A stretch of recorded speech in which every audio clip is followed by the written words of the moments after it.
Donc, simplement vous dire qu'il y a une vie après le doctorat. Et s'il y a un message à retenir, c'est qu'il n'y a pas forcément que la recherche académique lorsqu'on est docteur. Et lorsqu'on abandonne, lorsqu'on ne s'en va pas vers la recherche académique, ça ne veut pas dire que toutes les facultés, tous les acquis qu'on a eus au doctorat ne seront pas utiles, bien au contraire. Donc là, je vais vous parler un petit peu de mon profil pour vous faire une idée un petit peu sur mon chemin. Et puis, vous inviter à nous poser vraiment des questions à la fin de la présentation. C'est ça qui va être le plus intéressant. Donc, j'ai un baccalauréat en génie physique. J'ai en fait toute ma scolarité ici à l'Université Laval. Génie physique entre 2002 et 2006. J'ai fait ma maîtrise en physique et mon doctorat. Pendant mon diplôme de génie physique, j'étais assistante de recherche à l'INRS Eau, Terre et Environnement pendant 2 ans et demi, où j'ai travaillé sur la conception de réseaux complexes de thermographie dans les rivières. Donc, je plaçais des thermocouples. Et puis, j'ai fait beaucoup de modélisation mathématique. Et ça, je vais revenir sur un de tes conseils. J'ai beaucoup travaillé avec MATLAB, FEMLAB, les éléments finis, différents logiciels qui me servent et qui m'ont servi dans mon travail, même aujourd'hui de directrice générale, où il faut que je travaille sur des budgets. Et forcément, savoir faire des macros en Excel, ça aide. Donc, il faut que j'organise des dossiers que je reçois à gauche, à droite, de différents ministères, de mes partenaires. Et savoir que je peux utiliser EndNote pour organiser mes dossiers, en oubliant que ça sert juste à des articles, mais en les utilisant vraiment dans cette optique-là, ça aide. Et en plus, c'est un méchant beau coup de bluff quand on est en conseil d'administration et qu'on a l'information sur la main tout de suite. Alors, ce n'est pas justement utile lorsqu'on est en soutenance de thèse, mais aussi dans la vie courante. Donc, il y a des facultés d'organisation, de gestion que vous êtes en train d'acquérir, vous ne le savez même pas. Il faut juste que vous vous mettez à réfléchir un petit peu là-dessus, puis à commencer à vous dresser une checklist de qu'est-ce que vous apprenez au-delà de votre champ de spécialisation. Par la suite, donc, j'ai fait ma maîtrise en physique, non pas dans le domaine de l'environnement, comme au niveau du doctorat, mais dans le domaine de la médecine. Donc, j'ai travaillé sur une modélisation en éléments finis des ions chlorure dans le cerveau pour essayer de comprendre un petit peu les phénomènes d'épilepsie. Là, j'ai découvert une autre passion, la neuroscience, ce qui m'a amené au doctorat à m'intéresser à la problématique suivante, l'hypovigilance des travailleurs de nuit. Donc, les travailleurs de nuit sont souvent hypovigilants, ça a des conséquences désastreuses, une augmentation des risques d'accidents qui est assez colossale dans l'histoire de l'humanité. Les grandes catastrophes industrielles, on peut penser à l'explosion de Tchernobyl, de 3 Mile Island comme centrale hydronucléaire, ont lieu la nuit. Et à ce moment-là, en 2007, quand je commence mon doctorat, il y a une révolution dans le domaine de la biologie. On découvre un nouveau photorécepteur dans la rétine qui ne sont pas les cônes, qui ne sont pas les bâtonnets, qu'on appelle les IPRGC, qui connectent avec des structures cérébrales qui sont non visuelles, qui permettent de réguler la vigilance. Et là, on se dit, bingo, on a une solution. On va être en mesure de comprendre comment ce système, ce photorécepteur fonctionne pour développer un signal photonique, aller chercher les bons paramètres de la lumière, les bonnes caractéristiques lumineuses pour pouvoir améliorer la vigilance et réduire les risques d'accident. Et je travaille là-dessus passionnément.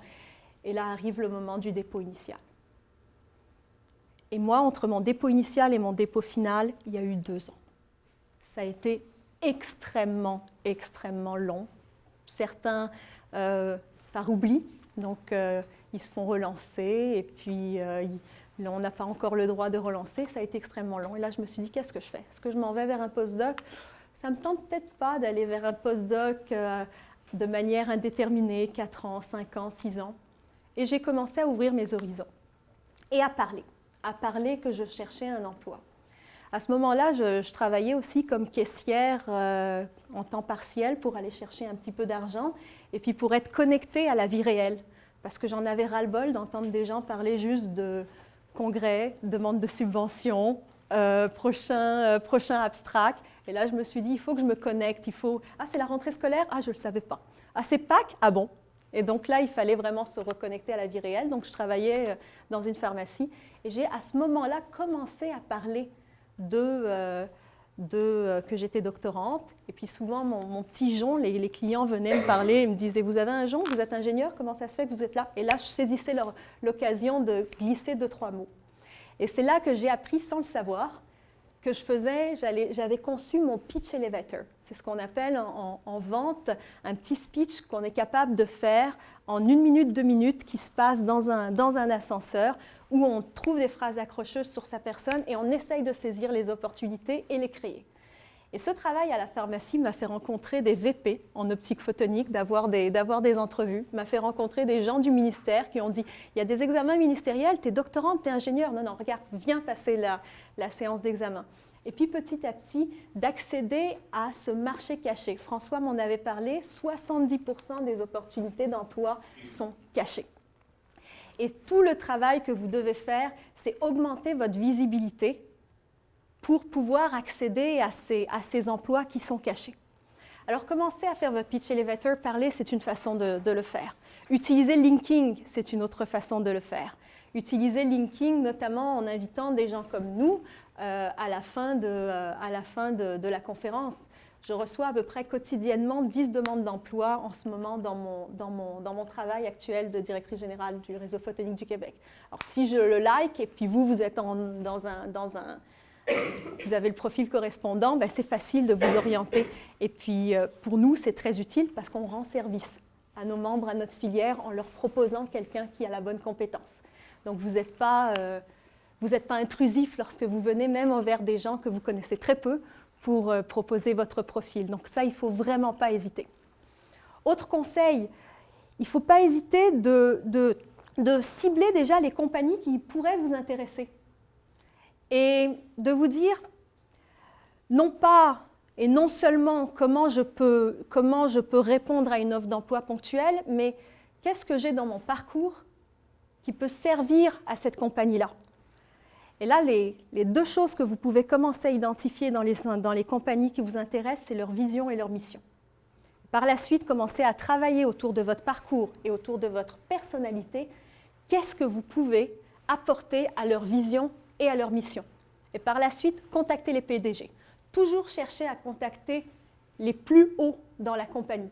Parce que les plus hauts, ce sont ceux qui sont préoccupés par mener la vision de la compagnie, mener la mission de la compagnie, accroître la compagnie. Donc ces gens-là n'ont pas peur des compétences. Très rarement. Et sont intéressés par des gens qui ont des profils comme vous et de l'audace. Je connais des personnes qui ont obtenu des emplois juste en disant, en écrivant au PDG, « Je suis utile pour ta compagnie, contacte-moi. » Et ça, cette personne-là, je la connaissais, avait obtenu un emploi dans mon ancienne entreprise, Gentech Electro-Optique, juste comme ça, par du culot, de l'audace, et puis en allant directement à la source. Donc ça, c'est des conseils que j'aurais tendance à vous donner. Par la suite, comment le doctorat peut servir au quotidien? Alors, premier élément, vous voyez un petit peu mon parcours, j'ai été multidisciplinaire. Donc les outils que j'ai utilisés, souvent des outils de la mathématique et de la physique, mais au domaine de l'environnement ou au domaine de la biologie. Quand je suis rentrée à Gentech Electro-Optique, au début en tant qu'ingénieur technico-commercial, j'étais responsable des ventes au Canada et à l'est des États-Unis. J'avais un portefeuille de clients de 2500 clients, 2500 organisations clientes. 8000 clients à l'intérieur de ces organisations. Les clients, ce sont tous des hauts cadres ou des chercheurs. Dans nos clients, on avait la NASA, on avait MIT, on avait l'armée américaine, on avait l'armée canadienne, on avait des compagnies comme Peugeot, on avait des concepteurs de lasers comme IPG, comme Tron, des laboratoires gouvernementaux impliqués dans la fusion laser, comme le Commissariat énergie atomique en France ou Lawrence Livermore à Berkeley aux États-Unis. Et là, il fallait être en contact avec ces clients-là et essayer de comprendre leurs problématiques parce qu'on avait un portefeuille de 400 produits, 400 solutions de mesure laser, mais 50% du temps, il fallait les customiser. Alors des fois, customiser, c'est un client qui fait de la fusion laser, qui est dans une salle qui est sous vide et qui va nous dire « Il faut que mon détecteur, il y ait une dissipation thermique, mais il n'y a pas d'air, je suis sous vide, je ne peux pas utiliser un fan, je ne peux pas utiliser de l'eau. Qu'est-ce que je fais? Les matériaux que tu me dis, ils s'évaporent, je ne peux pas les utiliser, je suis sous vide. Et donc là, qu'est-ce que tu fais? Et dans ce type de compagnies qui sont hautement technologiques, avoir un background de maîtrise, un background de doctorat, ça aide énormément parce que vous avez le bon mindset. vous avez la bonne façon de penser et vous êtes en adéquation un petit peu avec la façon de penser de votre client et vous êtes en mesure de poser les bonnes questions, d'aller vraiment investiguer la problématique. Souvent, de proposer des solutions aux clients qui sont même pas pensées par le client initialement, de lui simplifier son problème. Vous êtes en mesure d'arriver dans votre entreprise, d'aller voir votre recherche et développement et puis de commencer à les challenger un petit peu pour vous orienter vers des solutions qui sont plus optimales, qui sont plus efficaces.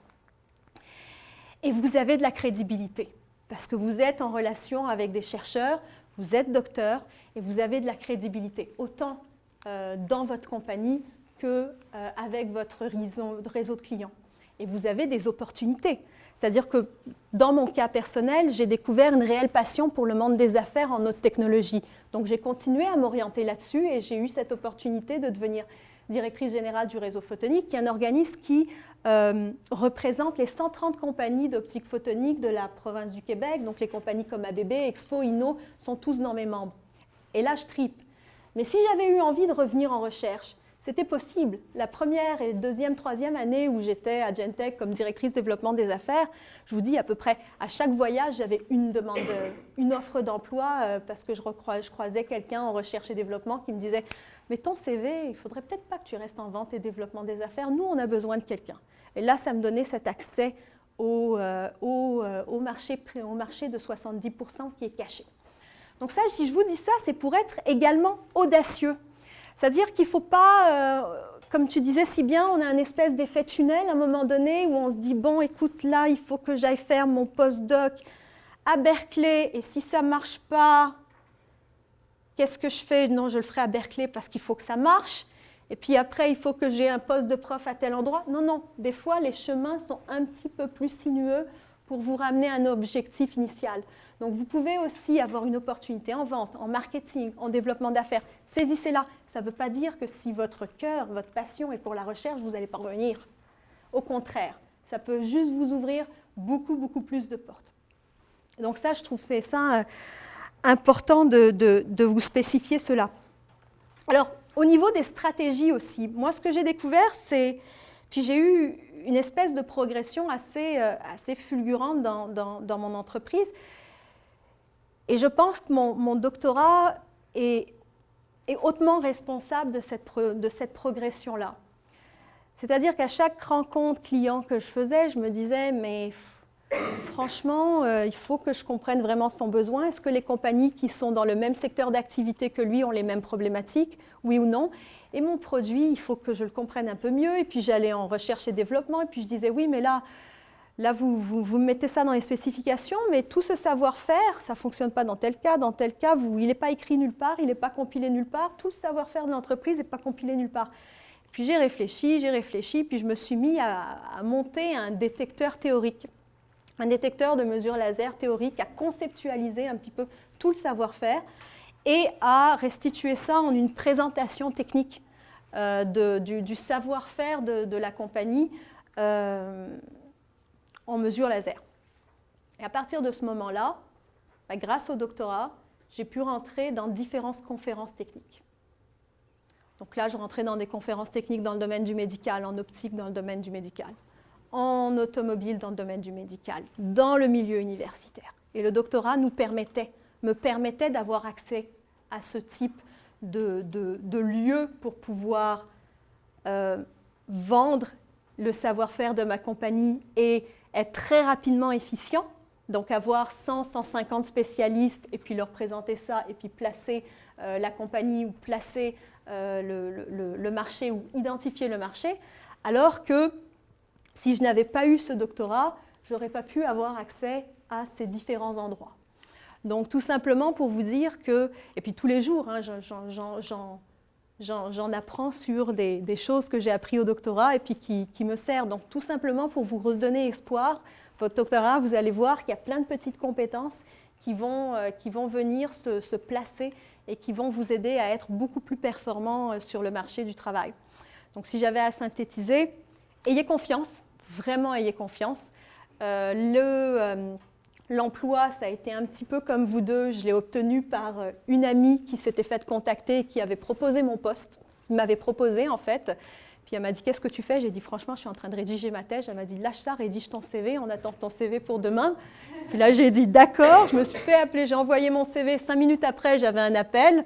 On me disait, tu passes en entrevue dans 2 jours. J'ai dit, d'accord, je suis arrivée relax en me disant, c'est une pratique, ça marchera jamais.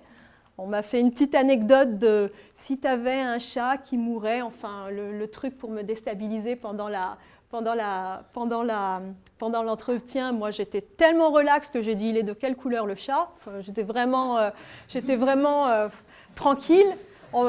J'ai fini l'entrevue, on m'a dit tu n'acceptes aucun poste. Alors avant on m'a dit est-ce que tu as postulé ailleurs? J'ai dit oui forcément, c'était pas vrai. Puis on m'a dit tu n'acceptes aucun poste, dans 2 semaines on te revient. 2 semaines plus tard, j'avais la deuxième entrevue, 10 minutes après, ils sortent de l'entrevue, je dis ça y est, ils sont furax, ils reviennent avec le contrat et ça y est, j'avais le job. Donc vraiment là, n'ayez pas peur, soyez vraiment audacieux, puis ayez confiance. Vraiment, le doctorat va vous mener plus loin que vous le pensez. Merci beaucoup.